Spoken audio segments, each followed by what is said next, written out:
গ্যাসবাবুকে নিয়ে ঝিনাইদহে ডিবি প্রধান, 2 ঘণ্টায় 2 পুকুরে অভিযান, আলামত মেলেনি। ঝিনাইদহ 4 আসনের সংসদ সদস্য আনোয়ারুল আজিম আনার হত্যার ঘটনায় গ্রেপ্তার জেলা আওয়ামী লীগের ত্রাণ ও সমাজকল্যাণ সম্পাদক কাজী কামাল আহমেদ বাবু ওরফে গ্যাসবাবুকে নিয়ে হত্যার আলামত ও মোবাইল উদ্ধারের অভিযান চালিয়েছে গোয়েন্দা পুলিশ ডিবি।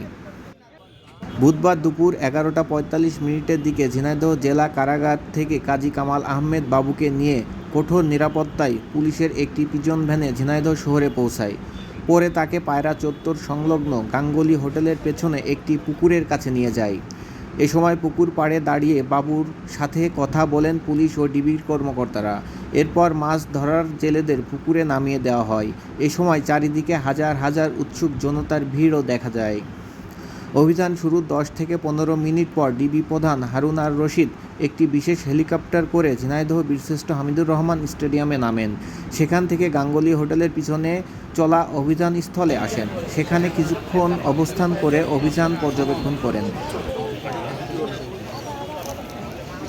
পরে ঝিনাইদহ স্টেডিয়ামের পাশের আরেকটি পুকুরে মোবাইল উদ্ধারের অভিযান চালানো হয়। সেখানে জাল টানা হয়। জালে কয়েকটি ছোট মাছ উঠলেও সেখান থেকে কোনো আলামত পাওয়া যায়নি। কিছুক্ষণ অভিযানের পর তা স্থগিত করা হয়। পরে একই হেলিকপ্টারে করে ঝিনাইদহ ছাড়েন ডিবি হারুনুর রশিদ। এদিকে আবার উদ্ধার পরিচালিত হবে কিনা তা বলতে পারেননি পুলিশের কোনো দায়িত্বশীল কেউই। তবে গ্যাসবাবুকে জেলা কারাগারে রাখা হয়েছে বলে জানা গেছে। এর আগে ডিবি প্রধান সাংবাদিকদের বলেন, শিমুল ভুইয়ার আদালতের 164, তারপরে আপনারা পরবর্তী করে জেনেছেন আমরা এই ঝিনাইদহের আরেকজন নাগরিক, তার নাম কামাল আহমেদ বাবু, তাকেও আমরা জিজ্ঞাসাবাদ করে নিয়েছিলাম। পরবর্তী করে আমরা তাকে আদালতের অনুমতি নিয়ে তাকে 160 করে তিনি কিন্তু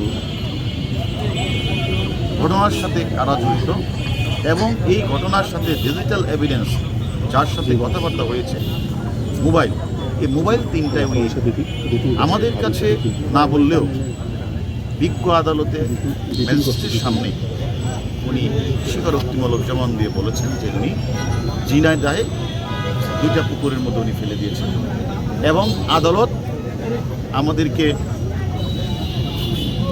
নির্দেশনা প্রদান করেছেন যেন একজন জুডিশিয়ারি ম্যাজিস্ট্রেটের নেতৃত্বে আসামিকে নিয়ে ঝিনাইদহের সশরীরে সরজমিনে প্রদর্শন করে কোথায় তিনি মোবাইলটি ফেলেছেন, 3টি মোবাইল ফেলেছেন, তা যেন দেখানো হয়। তারই প্রেক্ষিতে আপনারা জানেন এখানকার জেলা পুলিশ এবং জেলা প্রশাসকের কার্যালয় এবং সেখানে আমাদের জেল পুলিশ, তারপরে আমাদের জুডিশিয়ারি ম্যাজিস্ট্রেট, আমরা সকলের সম্মিলিত প্রচেষ্টায় আমরা এই পুকুরে আমরা ডুবুরি নামিয়ে যেটা আপনারা দেখেছেন। আমরা জেলে রেডি করেছি, জেলেও জাল ফেলাবে, পরিষ্কার করা হচ্ছে।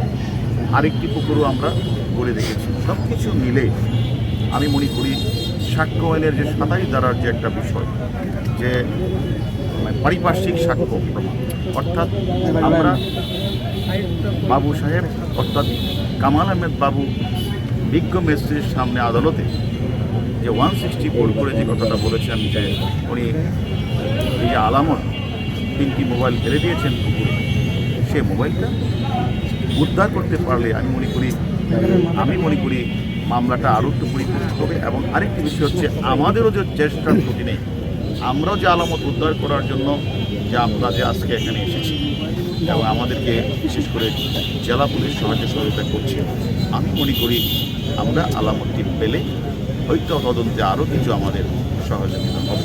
এই কারণেই আমরা মূলত আমাদের আদালতের অনুমতিক্রমেই মামলার আয়ুকে নিয়ে আমরা আজকে ঘটনাস্থল পরিদর্শন এবং পারিপার্শ্বিক বিষয়গুলি আমরা দেখা করছি।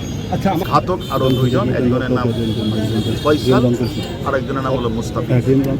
এবং আপনারা জানেন, আমরা জানি আমরা আমাদের ডিজিটাল এভিডেন্স এবং আমাদের গোয়েন্দা তথ্যের মারফতে আমরা যেটা জানতে পেরেছি, তারা বাংলাদেশের তারা বিভিন্ন জায়গাগুলিতে ঘুরে বেড়াচ্ছে, কখনো নদীতে, কখনো পাহাড়ে, কখনো সমুদ্রে, তারা তাদের লোকেশন চেঞ্জ করছে।